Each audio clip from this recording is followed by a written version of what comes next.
रामलीला में अब राम राज्य चालू हो गईल। राम राज्य चालू हो गई, राम जी के राजगद्दी मिल गईल। देखी कितना बढ़िया से राम जी के राजगद्दी होता, जेमें सीता जी बाड़ी, लक्ष्मण जी बाणे, हनुमान जी बाणे। वीडियो तरवा के देखई थी रावण वाला, राम राज वाला वीडियो देखी। राम राज वाला जो वीडियो बा बहुत बढ़िया बा। बहुत कमे लोग बनावेला, बहुत कम लोग बनावेला, हम बना देनी है। देख ली, बहुत बढ़िया बा। बीच बीच में आवाजों रुआ मिली। देखी रामलीला।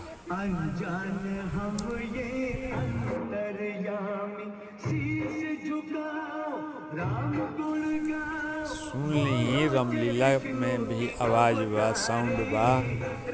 हम तो बताते बनी जब